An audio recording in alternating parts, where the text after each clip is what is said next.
hace y el que no sabe enseña. Y en inglés, hace 110 años. Y era bueno para el teatro, My Fair Lady y esta cosa del Pigmalión, etcétera, pero para lo de educación era un bruto. ¿Por qué? No es cierto que el que sabe hace, o el que puede hace y el que no puede enseña. El que sabe hace, solo el que entiende enseña. Porque el que enseña es capaz de entender por qué el que hace lo que hace. Pero habiendo mandado al fondo del prestigio social al magisterio, entonces sí, esos son tipos que trabajan en las primarias. Lo que importa hacer es SNI 35, ¿no? Tener 7 doctorados, publicar en inglés, aunque sea sandeces, y los encargados de construir los cimientos sobre los cuales va a descansar todo el conocimiento del país, incluso el conocimiento pedagógico que podría ser innovación, no existe. ¿Por qué? Porque enseñar es dar clases. El profesor Choifet, el liceo Choifet decía, el derecho superior de la infancia es, no puede violar si tienen que dar clase. El problema, colegas, es que en México, si das clases o no, no aprendes. Porque no es repartir latas de atún, es generar espacios de aprendizaje. Nadie enseña nada, solo aprende el que aprende. Y por lo tanto, el problema, cerraría mi intervención para cumplir con el tiempo, en que desde el punto de vista sociológico, que tiene impacto en el proceso educativo, si no logramos entender que solamente el dominio de lo básico permite la innovación, que las vanguardias poéticas lo que hicieron fue entender perfectamente a sus antecesores y romper, que el verso libre dominaba la métrica. Entonces vamos a tratar de, por el lado de la innovación, tratar de que haya estructuras básicas. No se puede. Hasta donde yo sé, no se puede. Y entonces, qué bueno que pensamos en la innovación educativa, pero me parece que la gran innovación educativa en México sería retornar a que los profesionales de la enseñanza sean un gremio al que le podamos socialmente exigir más y se exijan más ellos para lograr estas estructuras. Porque es cierto, sin ellas no hay innovación, pero creo que es más fuerte, sin ellas, porque de ellas depende el talento del país, para el conocimiento de cualquier cosa, el país no tiene futuro. Así lo veo.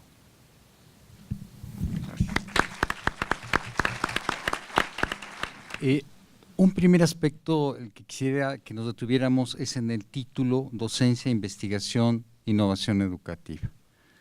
Y que nos quedáramos con el último término, innovación educativa, porque quisiera destacar cómo este término adquiere especial relevancia desde hace más de una década, y no solamente en el ámbito de la educación, inicialmente en el ámbito de la producción. De tal manera que podemos encontrar cómo las empresas destinan, me refiero sobre todo a aquellas que tienen una dimensión internacional, global, destinan una proporción creciente de recursos a esas tareas.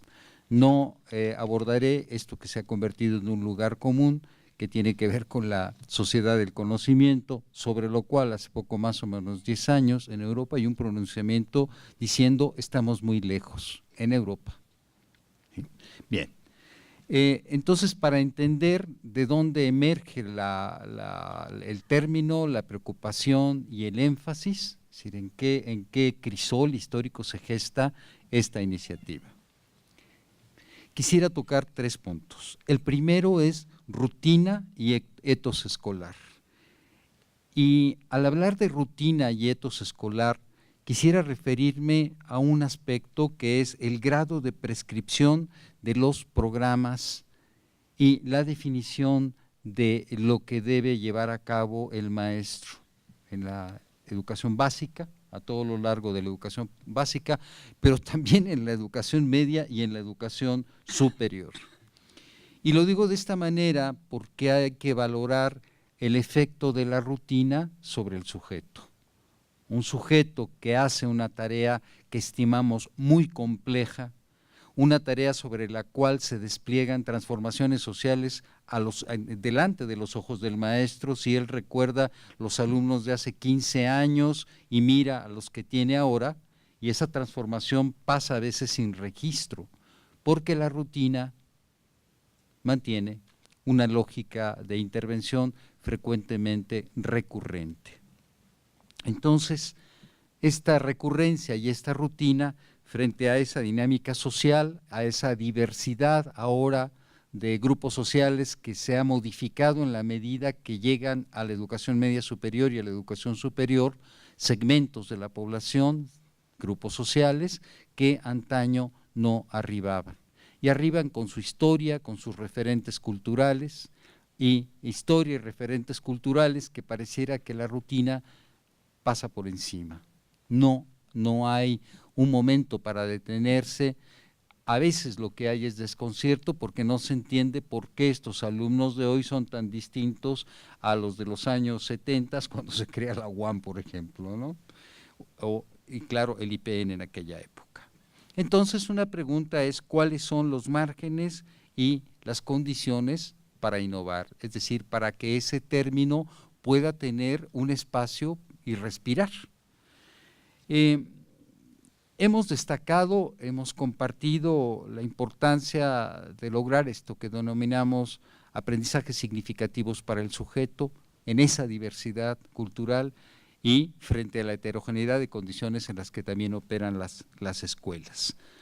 Con esto a lo que quiero referirme es a que cuando hay cambios y cuando hay innovación, hay dos aspectos que normalmente tocan la puerta y aunque no les abra uno, entran.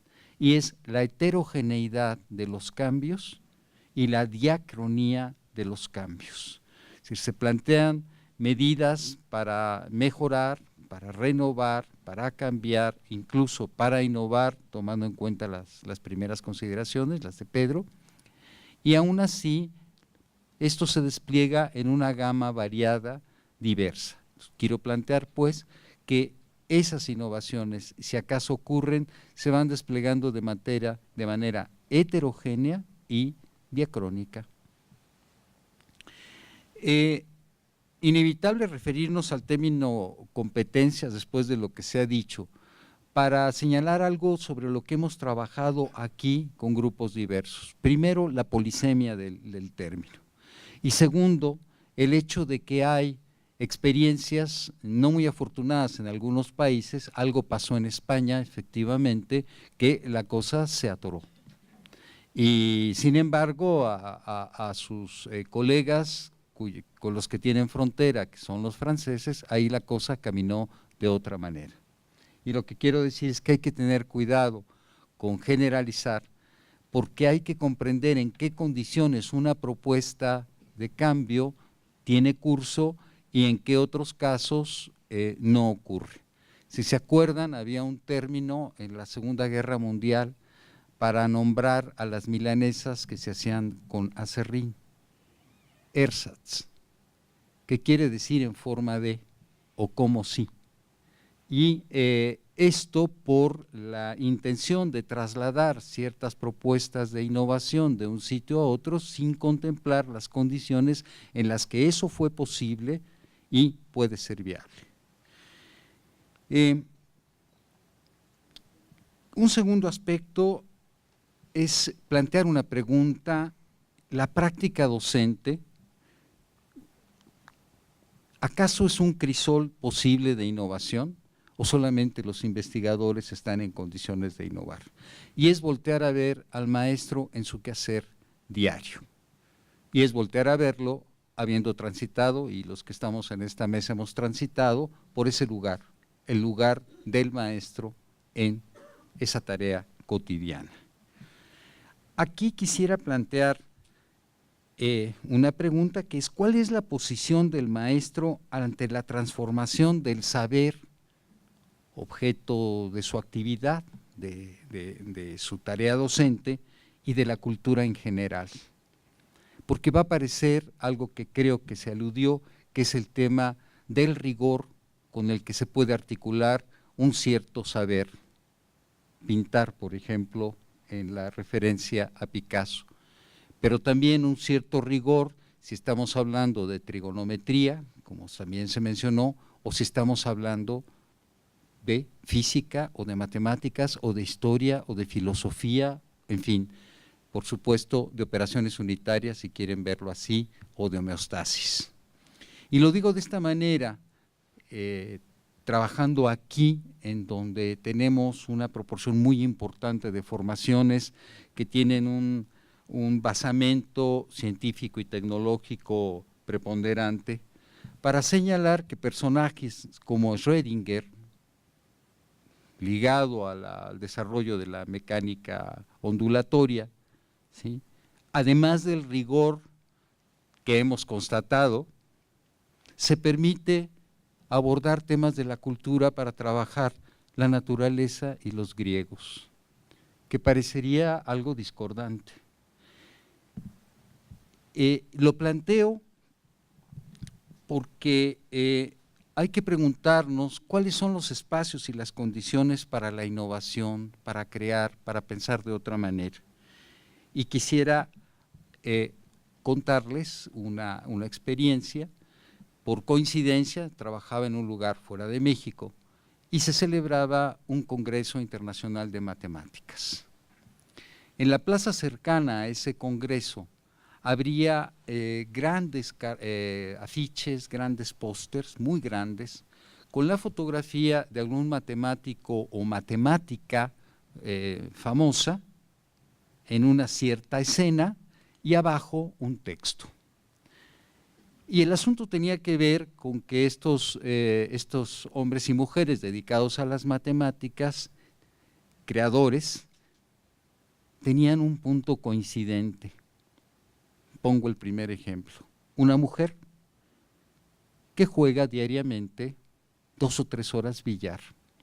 Y abajo dice que en ese espacio de tiempo, jugando billar, ella había vivido la experiencia de que se produjera una idea que le permitía retornar al trabajo.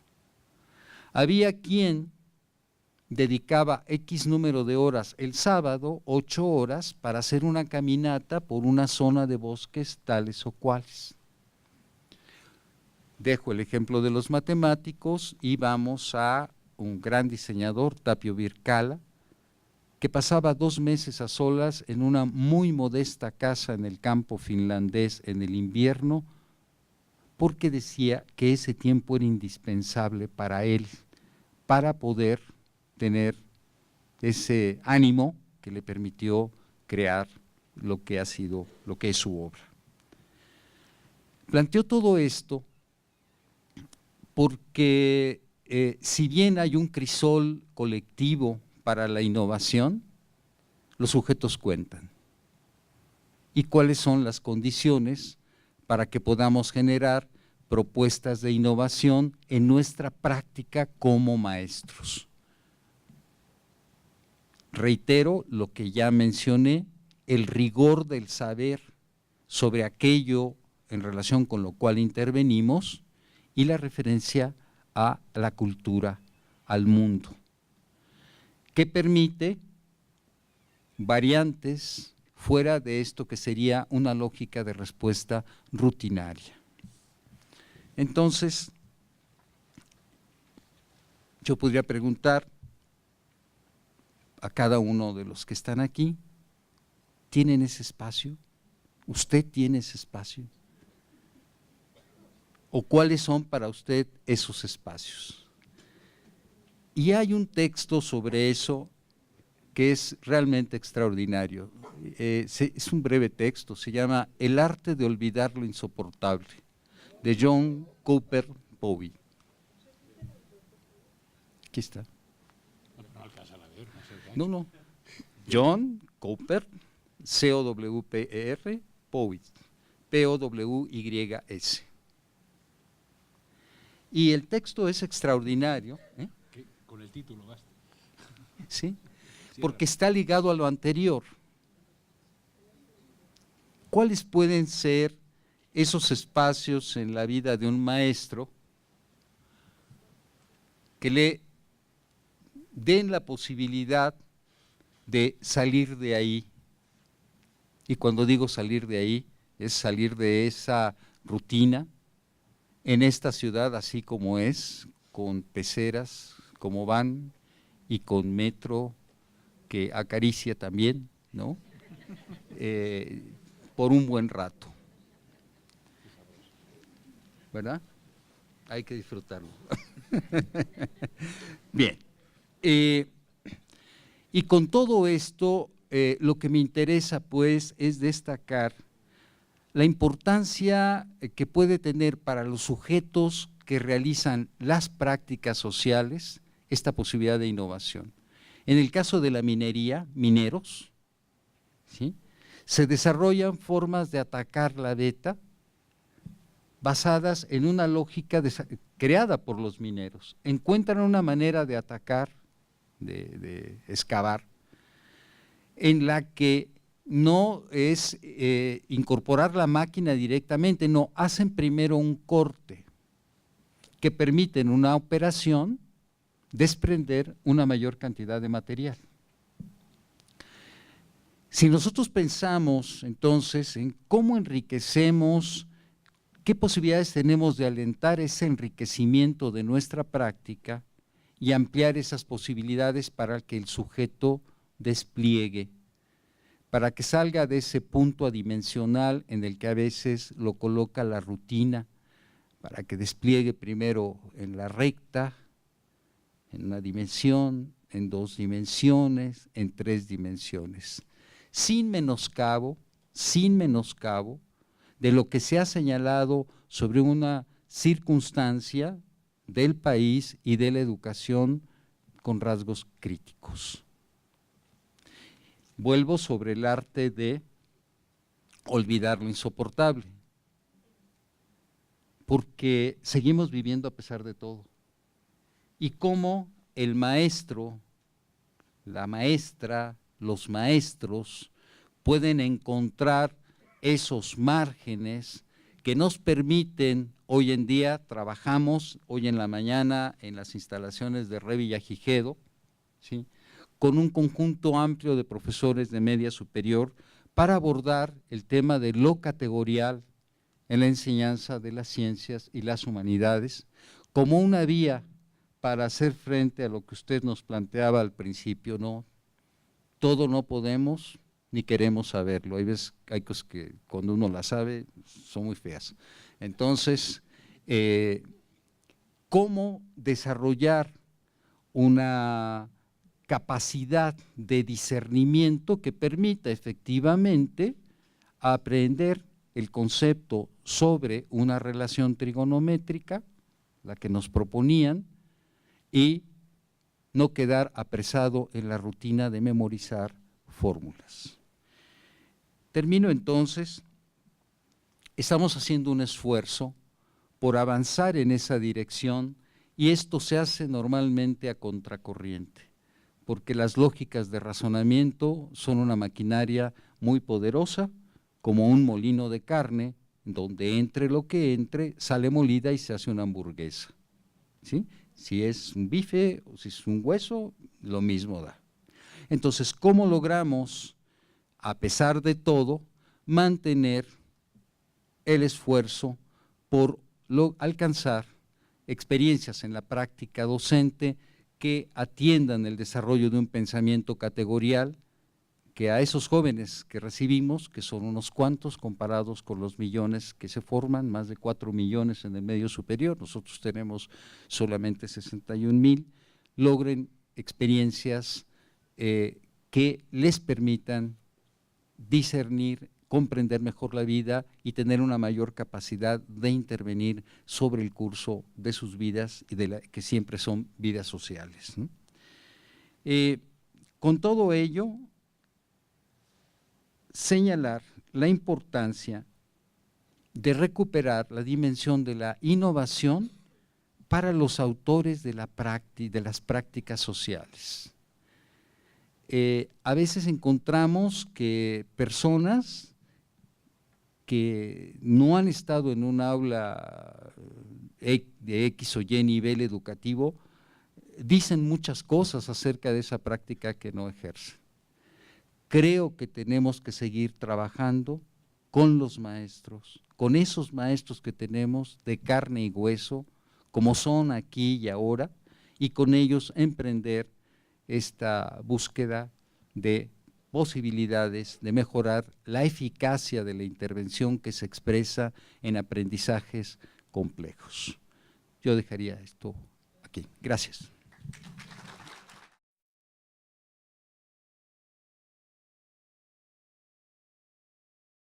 Tengo la primera, que habla sobre el posgrado, que está dirigida al doctor Pedro Flores, en la cual dice que los docentes con posgrado no necesariamente son capaces de transmitir los conocimientos a los estudiantes.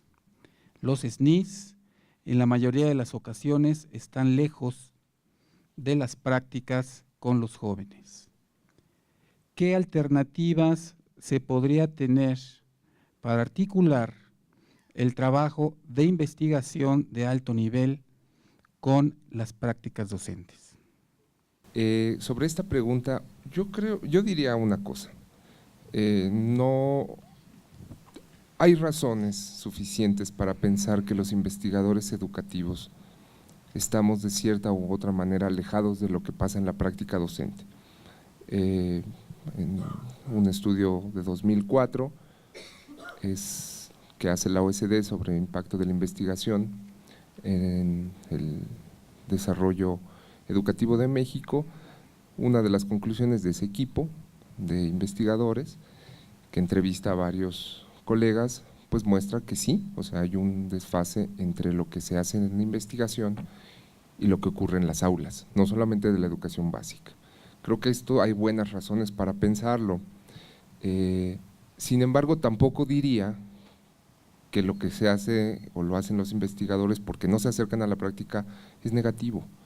Hay ejemplos concretos en nuestro medio educativo en donde no era así y generaron gran conocimiento, y nombro dos personas, y uno de ellos lo nombro porque espero que pronto se recupere y que pase a un estadio de salud mucho mejor. El primero es Pablo Latapí, muerto en 2009, y él confesaba al final de su vida: yo necesitaba dar más clases y necesitaba más experiencia escolar para seguirme enriqueciendo. Y curiosamente Latapí, aunque dio unas clases y todo, generó un conocimiento de investigación educativa excepcional como gran observador del sistema educativo. Y el otro es Carlos Muñoz Izquierdo, al que yo le deseo una recuperación, una salud pronta, en donde no se paró Muñoz Izquierdo en las escuelas y generó conocimiento muchísimo, muy válido para analizar qué estaba pasando ahí. Uno de esos estudios, por ejemplo, fue el síndrome del atraso escolar, en donde él veía por qué los jóvenes o los niños de 12 a 14 años abandonaban los estudios. Entonces, creo que hay algún matiz que hay que hacer en este sentido, ¿no? En el sentido de decir, bueno, creo que sí es importante. Yo sí creo que es importante que actualmente nos acerquemos muchísimo más a la práctica. Si ustedes revisan, ¿y por qué lo digo? Porque nos hace falta generar información sobre los procesos académicos y la práctica docente, que no tenemos. Si ustedes revisan los estudios y los indicadores del panorama educativo mexicano del INE, ustedes vean qué indicadores faltan, y los indicadores que faltan o que son menos son los de proceso educativo. ¿no? Y creo que aquí hay una zona negra de estudio que sí creo que es importante analizarlo detenidamente con diferentes enfoques, diferentes epistemologías, diferentes abordajes para poder saber qué está ocurriendo precisamente ahí, ¿no? ¿Cómo podrían los profesores que trabajan en el aula articular a la investigación educativa para mejorar su práctica? Me parece que conviene detenernos un poco sobre lo siguiente. Toda innovación, y subrayo el término innovación, de acuerdo con ya la advertencia que nos hicieron, que no es una actualización de la obsolescencia, pasa necesariamente por esto que se llama investigación con el rigor y los elementos tales, o sujetos que participan de una práctica, como la práctica docente, y en estas tareas con frecuencia colectivas pueden llevar a cabo innovaciones. Desde mi punto de vista, sí. Esta idea de que primero que hay que hacer una gran investigación para generar una innovación me parece que no puede instaurarse como una determinación absoluta, me parece que no. Me parece que los autores de las prácticas, por la lógica misma de la práctica, han quedado lejos de la posibilidad de decir sobre su práctica y transformarla. Y por eso me refería al asunto de lo prescriptivo. Entonces, hemos trabajado en otro momento con grupos de docentes y se han generado proyectos colectivos a partir de los problemas de la práctica para resolverlos. Entonces, lo que quiero subrayar eso, no es un asunto dicotómico de si lo hacen los que no hacen la práctica o no, es decir que cómo ampliamos los espacios y las posibilidades de que aquellos que realizan una práctica social tan compleja como es la práctica docente encuentren mayores espacios, posibilidades de innovación. Yo solo me referí al asunto de la prescripción de los programas como un elemento que acota, pero no es solamente ese. Efectivamente, hay un conjunto de disposiciones administrativas que limitan también. Lo que me interesa es abrir el tema, ponerlo sobre la mesa, ¿sí? Porque creo que ahí hay un potencial no explorado. Y creo que lo hay a partir de trabajar con profes, desarrollar proyectos y lograr que esas innovaciones vayan transitando a las aulas. Sí, bueno, lo que quería comentar es que, como ya dijo el doctor, ese dualismo es el que crea problema. Por un lado está la práctica social, por el otro la investigación. Eso no es cierto. Si tu práctica es constructiva, generas conocimiento. En realidad los maestros son generadores de conocimiento